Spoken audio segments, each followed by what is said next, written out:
In the detail block, there are 4 checkboxes that we have available at the present time to adjust the way we display these items to our end customer and calculate the price to the end customer. The first one that we're going to be going over is the note mute setting. This is configured in the system setting per document view.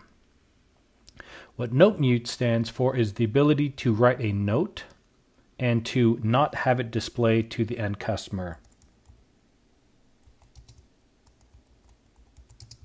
So I'm going to put in a note called "Don't print this." I'm going to generate our PDF. We've configured this PDF to print out our terms and conditions first, and then underneath that, then print out our quote. So we're going to scroll down to our quote here, and you'll notice here that it says "Don't print this."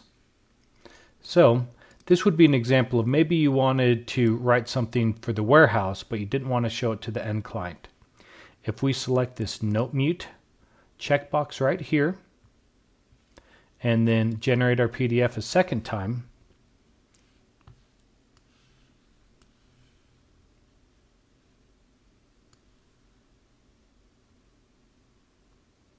now in our paperwork, it will not print that note. These checkboxes are saved with the quote. So if we were to close this down and reopen it up another time, it will be note muted the second time when we open it up, or every single time that we open it up.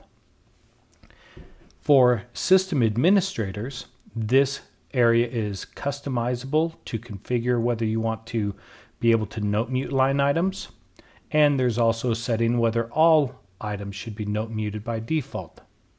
To configure these, you will need system administrator permissions. You would go to Projects, Project Elements. We're going to be configuring our quote element because that's what we're working on right now. We are going to go to our document view, and the view that we were working on was the first view called Working View. And there is a setting here called Note Mute Enabled. With that set to yes, you will see a checkbox for that quote element. There's also, under Accounting Options tab, there's a setting called Auto Note Mute. So with that set to yes, then every single line item that you add will be note muted automatically, that you could then override if you chose.